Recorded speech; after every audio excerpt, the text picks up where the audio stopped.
The last 24 hours have been the bloodiest in Ukraine's history as an independent nation. The health ministry has confirmed that clashes between protesters and security forces have left 25 people dead. Now, among that number is 9 policemen killed by gunshots. Alexei Yarashevsky has the latest now from the Ukrainian capital. If you want to see what hell on earth looks like, you just look at Kiev's Independence Square right now. It looks like a boiling pot over there with the Independence Square burning, tires, wood planks and everything the protesters had in store. They lit it on fire and it's burning. It's been burning overnight. Moreover, behind this cloud of black smoke over there is the building which has formerly been the trade union headquarters in Kiev. Now it was, for the past 2 months, it was the revolution headquarters with the opposition parties having representation there. It's almost completely burned down, and now there's information that the stories of the building are collapsing, so the building may go down any minute. So obviously this is very serious here. We haven't seen any actual attempts by the police, brutal and violent attempts by the police to disperse the protesters, although flashbangs and different sorts of projectiles are exploding. Even as I speak right now, the protesters are hurling Molotov cocktails and rocks back at the police. They are in defiant mood as ever, unwilling to leave the square, even after the speech by President Yanukovych, who is calling for a sort of compromise, who's calling the sides to reconcile and says that there is still time to find a peaceful solution. I have made a strong appeal against resorting to radical action, but I wasn't heard. I repeat it once again and call on you. It's not too late to stop the conflict. It's not too late to save Ukraine. Definitely, it's an unprecedented situation here in Kiev. After what seemed to be a compromise, after what seemed to be some sort of a strive towards peaceful solution, the streets are again dominated by violence. We certainly don't know where it's going to go, because the opposition and the president met during the night. They held more than 2 hours of talks and came to nothing, no solution, no compromise. In fact, Yanukovych told the opposition, according to some of the leaders, that they need to vacate the Independence Square. Only then some kind of talk may happen. Earlier during the night, I went into the thick of what was happening there, and I filed this report for you to see. Just when everyone thought things were going to calm in Kiev, it is on fire again.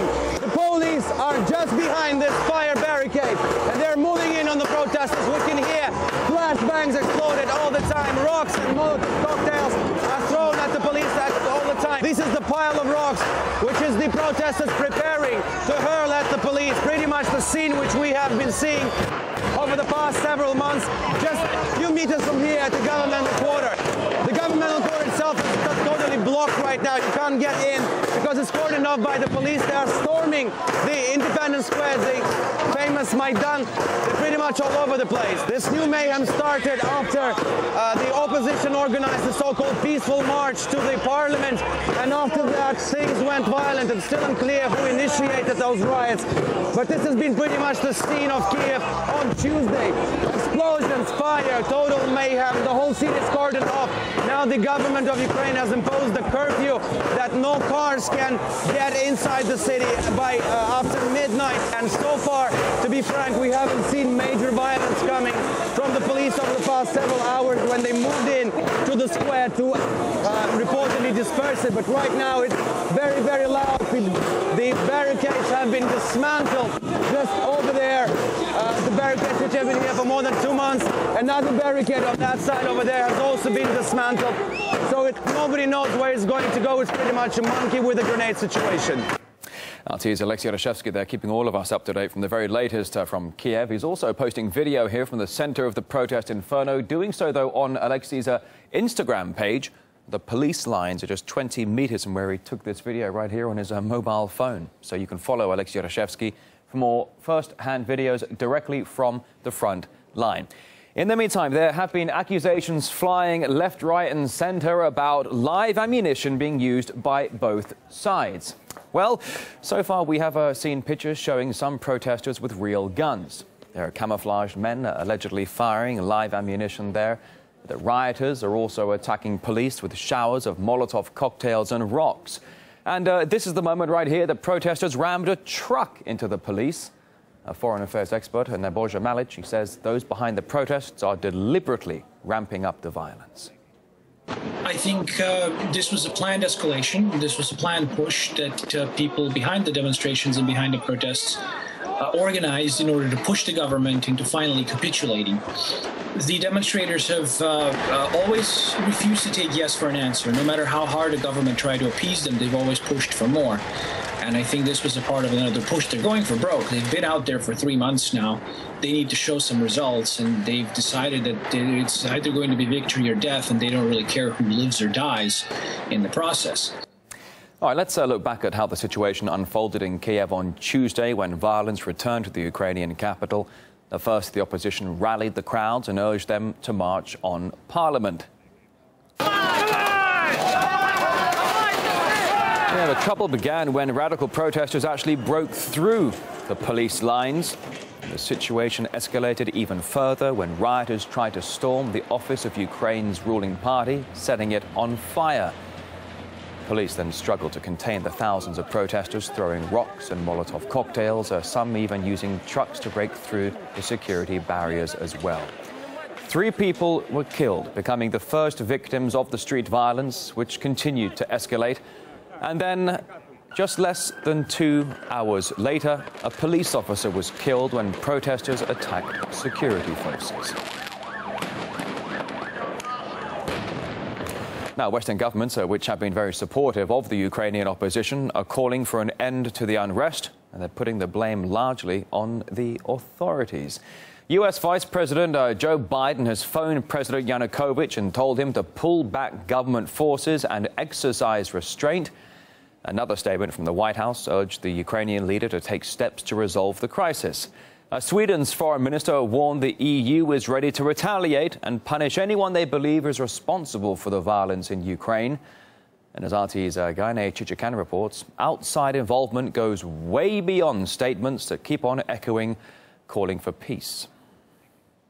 From their podiums, administration officials say it's up to the Ukrainians to decide their future. But the work that they do behind the scene does not look like they want to leave it to the Ukrainians to decide. Moreover, it seems Washington doesn't even want to leave it to the opposition to decide on its future. In the leaked conversation between U.S. Assistant Secretary of State and the U.S. Ambassador to Ukraine, they were talking about who of the opposition leaders should be in the government and who should not. Here's a bit of that conversation. The Klitschko piece is obviously the complicated electron here. I don't think Klitsch should go into the government. I don't think it's necessary. I don't think it's a good idea. I think Yats is the guy who's got the economic experience, the governing experience. What he needs is Klitsch and Tony Book on the outside. He needs to be talking to them. So that would be great, I think, to help glue this thing and have the UN help glue it. And, the EU. The context of the conversation suggests that they're talking about managing Ukraine's opposition leaders, sort of handling them and moving fast before those leaders figure out on their own what to do. And the opposition leaders have certainly been looking to the West for support, not just Washington. 2 opposition leaders, Arseniy Yatsenyuk and Vitaly Klitschko, just got back from Germany, where they met with the German leader, Angela Merkel, and discussed Ukraine's political future. These kinds of meetings, of course, bolstered the opposition's profile. And in a chaotic environment, many things become possible. Opposition leaders know that. And at the moment, it may not be in their interest to really try and lower the temperature, the violence on the streets of Kiev. Meanwhile, the unrest has also spread to regional centers in western Ukraine. Rioters have been seizing local government buildings and police stations in the cities of Lvov, Ternopil and Ivano-Frankovsk as well. In Lvov, the regional prosecutor's office, that was torched by radicals who earlier broke into the building and then went quickly to burn criminal files. And around 2,000 stormed an internal ministry security base there, with 30 members of the military being really badly hurt as well. Well, Andrew Craig researches the work of U.S. government NGOs in countries like Ukraine. He says they are continuing their long history of meddling behind the scenes.